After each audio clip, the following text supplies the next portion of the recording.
Today, the latest weapons, coupled with the fighting skill of the American soldier, stand ready, on the alert all over the world to defend this country, you, the American people, against aggression. This is The Big Picture, an official television report to the nation from the United States Army. Now, to show you part of the big picture, here is Sergeant Stuart Queen.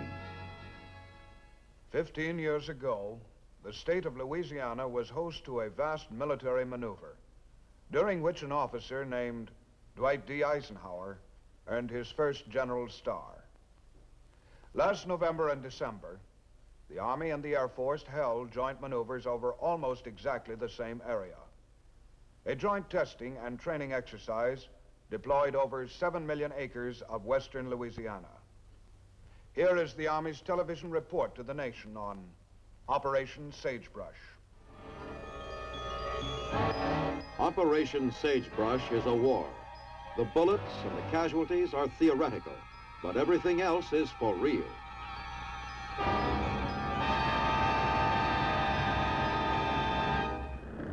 The men in this convoy are going to see an invasion. An enemy of the United States attacking through the Gulf of Mexico has secured a foothold on the shores of southern Louisiana. And remarkably, although these men are American soldiers, they don't care who wins. These are the umpires. Here at the umpire school, they learn the rules whereby they will decide the outcome of the battles they will soon observe. It is their judgment which will determine who wins and who loses. Stationed on both sides of the impending conflict, they will communicate through a top-secret radio network. Atomic weapons require wide dispersal of troops, thus complicating the problems of communication and control, both for combat commanders and during sagebrush for the umpires. Simulated atomic weapons are a major feature of the maneuver.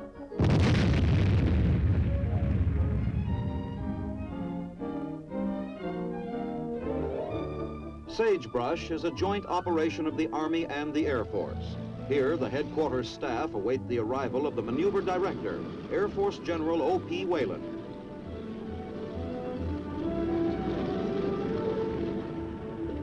In scope, Sagebrush equals a theater of operations in a major war.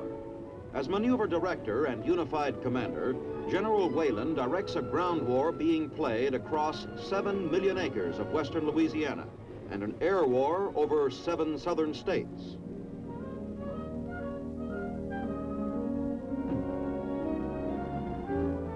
An incidental feature of the exercise is the elevation of Camp Polk to full-fledged status as a permanent fort.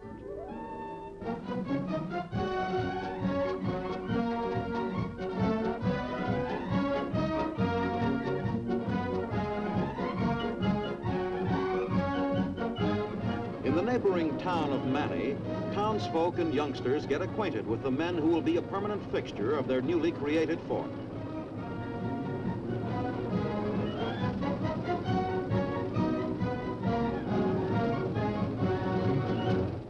Louisiana seems to like the Army. Its people can remember the days when 750,000 soldiers, including Lieutenant Colonel Dwight D. Eisenhower, trained here for future battles against Germany and Japan. Today, they are again playing host to a war.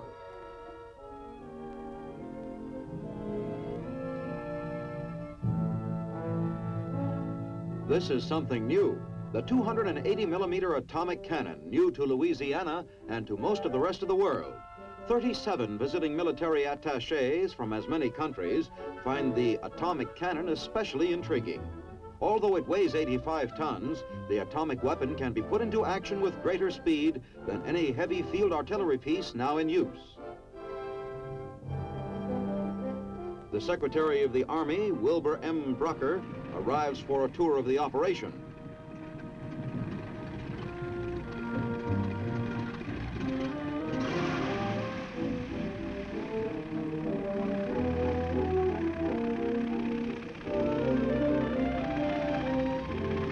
Discussing the significance of this gigantic maneuver, Secretary Brucker later observed that this is a tremendously costly operation, but it is the only way we have for finding out whether we are equipped to meet any enemy anywhere at any time.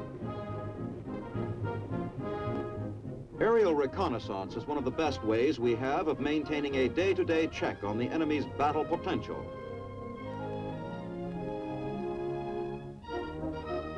Jet reconnaissance planes equipped with the most advanced aerial cameras can do much to remove the element of surprise from an aggressor's attack.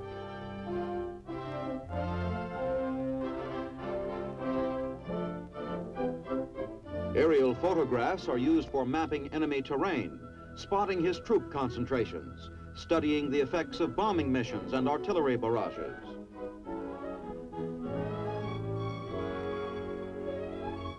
Aerial reconnaissance work has been perfected to the point where photo interpreters can often determine what product is being manufactured in an enemy factory, merely by studying the color of the smoke coming from its chimneys.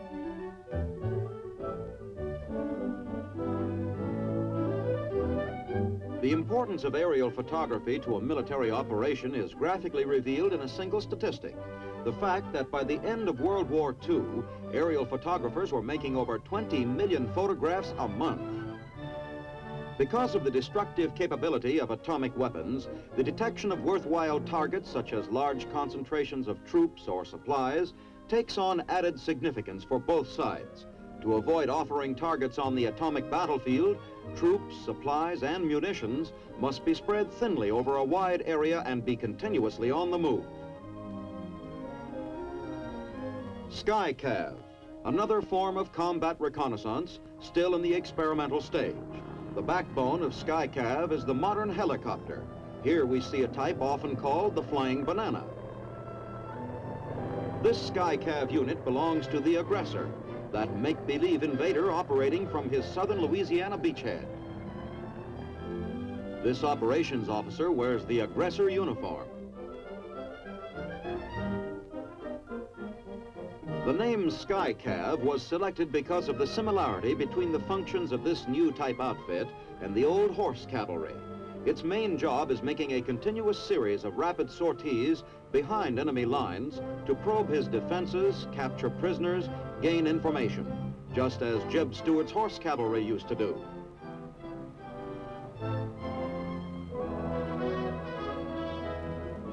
Skycav uses many electronic devices, including airborne television cameras. But its real value is the combination of many different types of vehicles and technical specialists into a single compact unit. Skycav is a good example of the kind of information being sought in this maneuver, the application of new methods to old problems.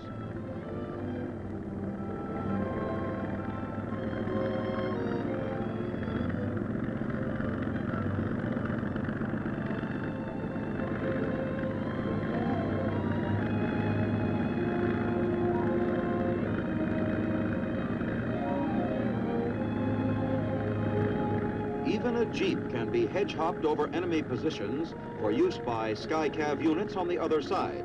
Another flying banana does the job.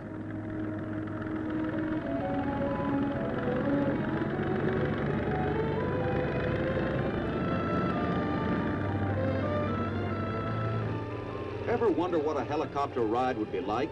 Well, come along with one of our big picture cameramen and find out.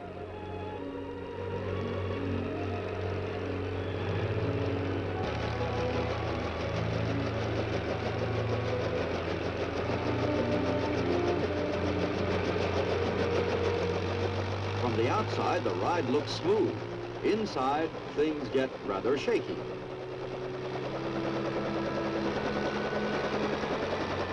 Despite its apparent simplicity, the whirlybird is not an easy machine to fly. Aviators with ratings good for fixed-wing planes need special instruction before they take on helicopters. For that purpose, the Army provides helicopter training in its aviation school at Fort Rucker, Alabama.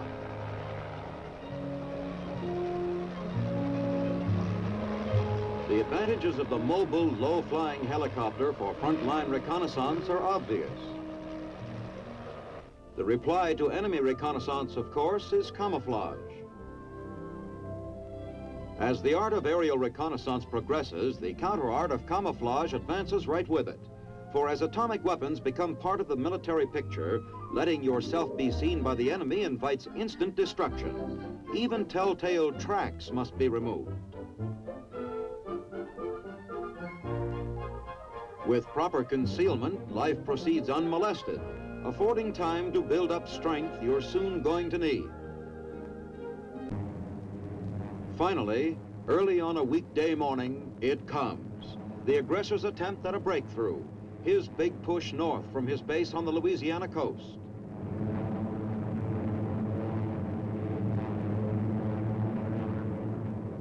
Exercise Sagebrush includes some of the largest paratroop maneuvers ever held.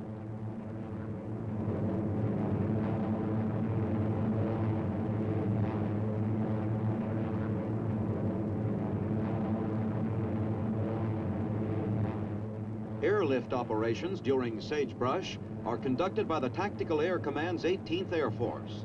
The aggressor paratroopers are the famed 82nd Airborne Division.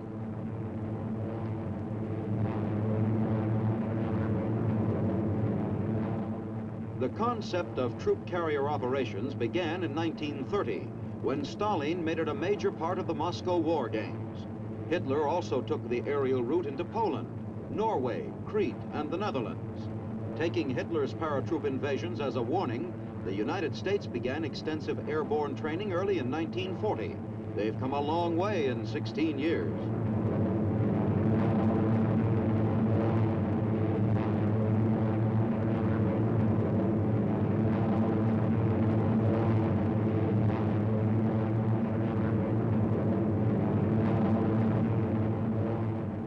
Undoubtedly, the most important advance has been the development of techniques for parachute delivery of heavy equipment.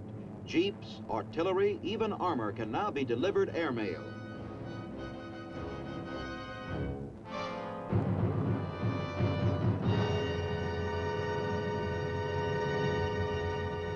Surprise and instant action are the paratroopers' stock in trade. Even so, opposition on the ground is stiff. Enemy armor like this is always a particularly serious threat to paratroops.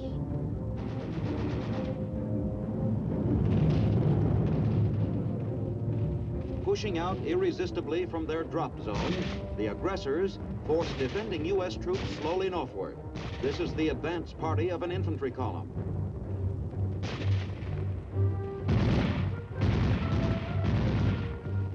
Light artillery flown in by air hammers at U.S. defenses.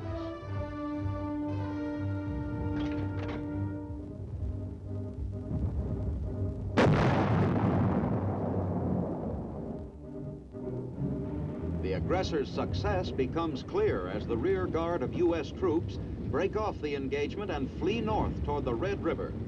Staying behind to delay the enemy, these troops have made possible an orderly, organized withdrawal.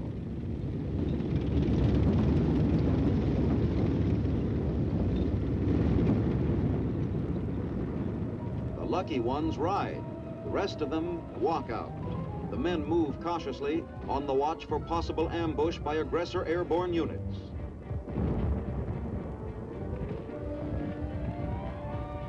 The aggressor forces following them up are an organized full-scale army, complete with distinctive uniforms.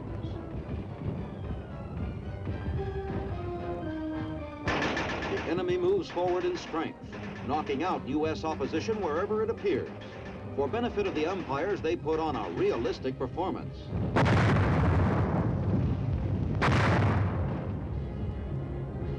Reaping the fruits of planning and surprise, the aggressor pushes forward until he has backed our troops up to Louisiana's Red River, 100 miles from the aggressor's original beachhead on the Gulf. Now begins one of the most hazardous operations of war, a full-scale river crossing under fire. Smoke generators blanket the area. This phase of the maneuver belongs to the Army engineers. It is their responsibility to throw down the bridges over which our retreating forces must cross.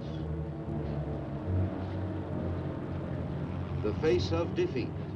It is a remarkable thing about soldiers that their morale takes a slump during an artificial maneuver which greatly resembles their reaction to an actual retreat in the face of an enemy. Nobody likes to lose, even for exercise.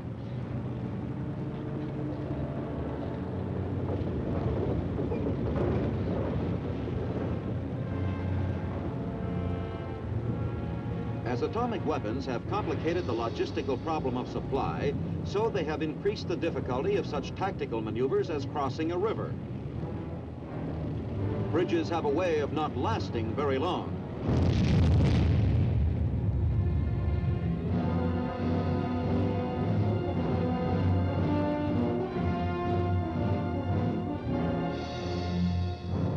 To fill the breach, rafts are used.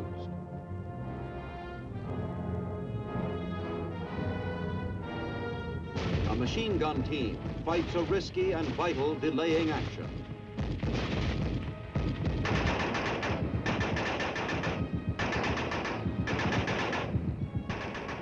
Scratch one tank. Here comes the man with a white hat and the big white card that says, "You've had it."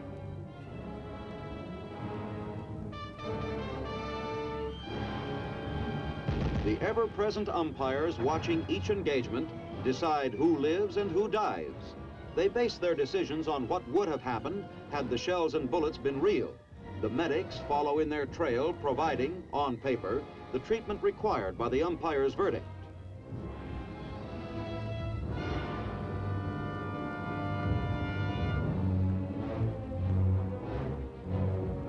But there's a good side to everything. If you have to be a casualty, this is the way to do it.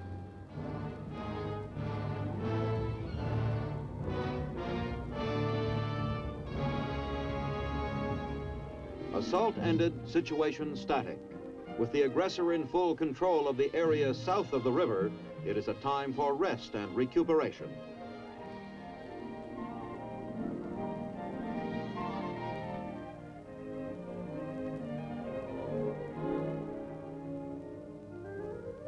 This operation is for real. It's an uneasy piece and one which won't last.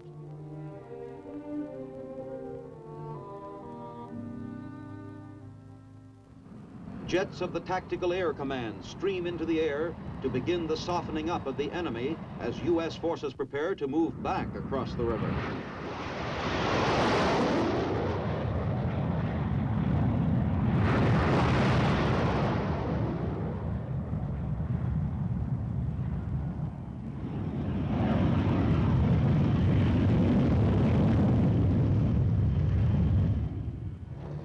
Smoke, and perhaps something more sinister.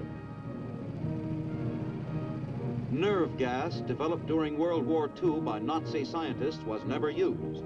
We may pray that it never will be. We must also be prepared.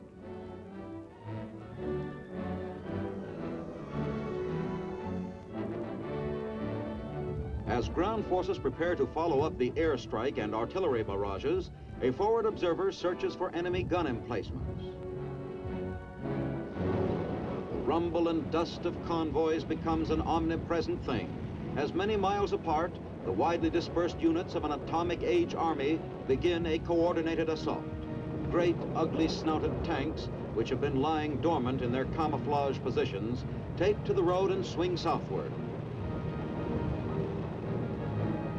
Many of the vehicles in this convoy belong to the 1st Armored Division, Old Ironsides, which will be permanently located at Fort Polk after the maneuvers.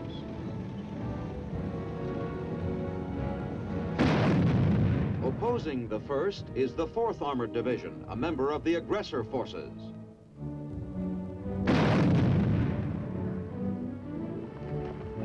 Up comes an umpire and down goes another tank.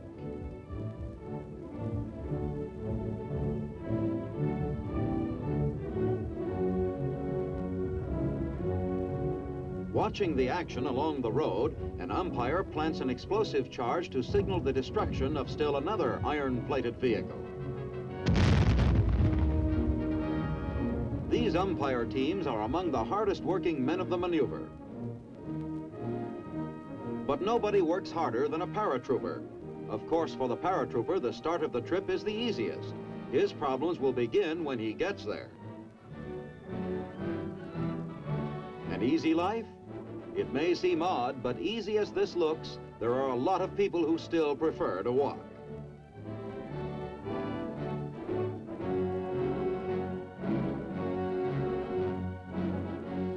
Even so vast an area as 7 million acres is small challenge to a paratrooper, nor does it afford full play to the tactics which are his chief reliance.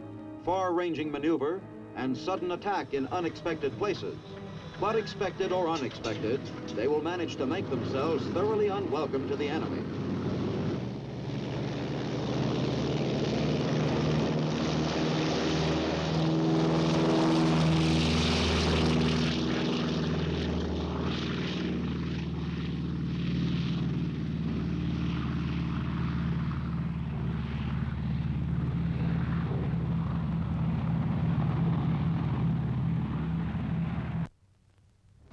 Airborne troops fight for possession of an aggressor airstrip, always a prime objective.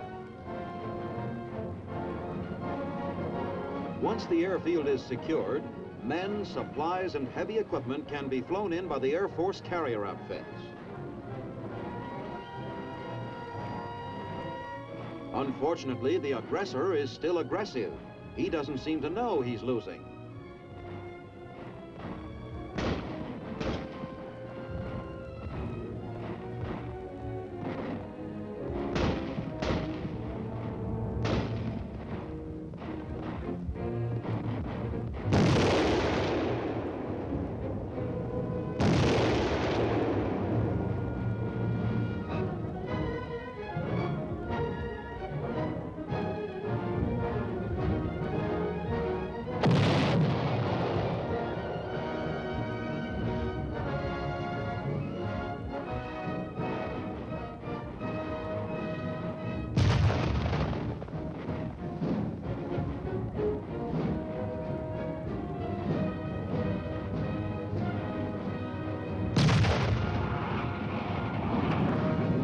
Miles away, one of our atomic cannon is brought into action to open another hole in the aggressor's lines. It must go through the actual motions of firing before the umpires, miles away, will set off the charge which simulates an atomic explosion.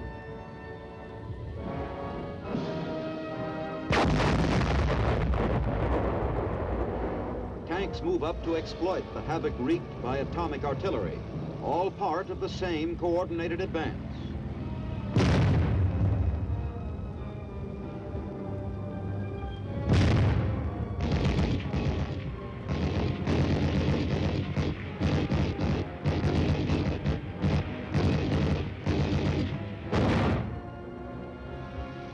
Friendly forces following up the atomic barrage still encounter opposition, and plenty of it. This is an important lesson. Atomic bombs and atomic artillery are terrible weapons, but they still leave the enemy with some fight in him. To find out just how much fight is the chief purpose of our A-bomb tests, and one of the reasons for Sagebrush. The aggressor starts pulling out. Overwhelmed by superior forces, backed by superior weapons, he begins his long retreat toward the Gulf of Mexico, from whence he came.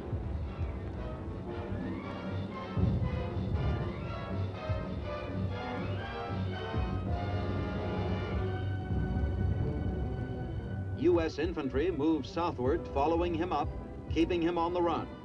A month ago, they reluctantly retreated north. There's no reluctance now, for the end is in sight.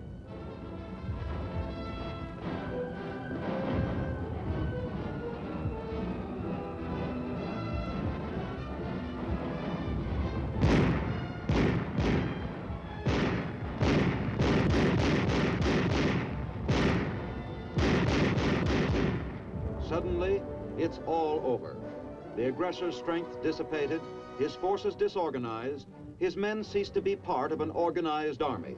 His last-ditch guerrilla fighters are destroyed or rounded up and imprisoned. Aggressor troops not only wear distinctive uniforms, but have their own field manuals, and even in some respects a special language. In this way, frontline intelligence officers are confronted with realistic problems as they interrogate prisoners.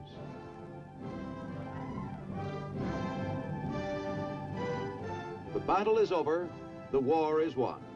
All that remains is to pick up the pieces.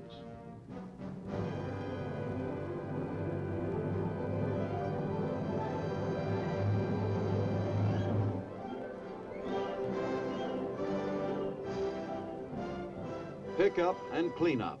And by now, the awesome atomic cannon has become simply droopy.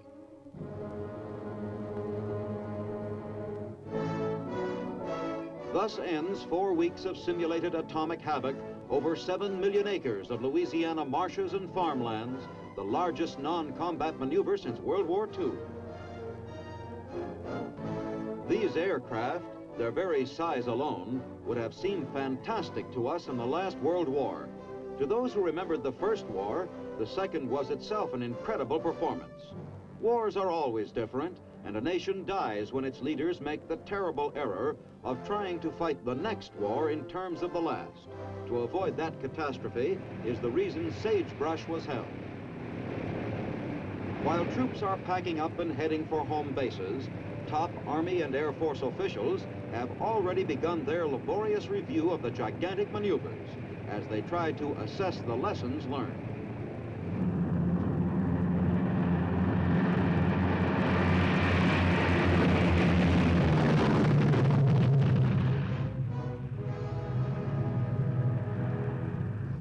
As the men themselves begin their long journey home through the night, they may travel secure in the knowledge that their own efforts have done much to ensure that the sun will rise tomorrow on a peaceful America.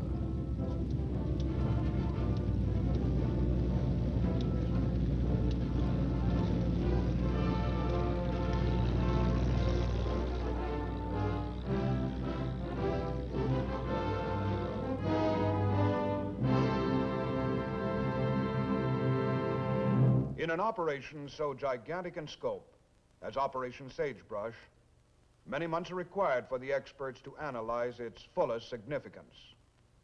Army and Air Force policies for many years to come will reflect knowledge gained in Louisiana during the fall of 1955. This is Sergeant Stuart Queen, inviting you to be with us again next week for another look at your Army in action on The Big Picture. The Big Picture is a weekly television report to the nation on the activities of the Army at home and overseas. Produced by the Signal Corps Pictorial Center. Presented by the United States Army in cooperation with this station. You too can be an important part of the Big Picture. You can proudly serve with the best equipped, the best trained, the best fighting team in the world today, the United States Army.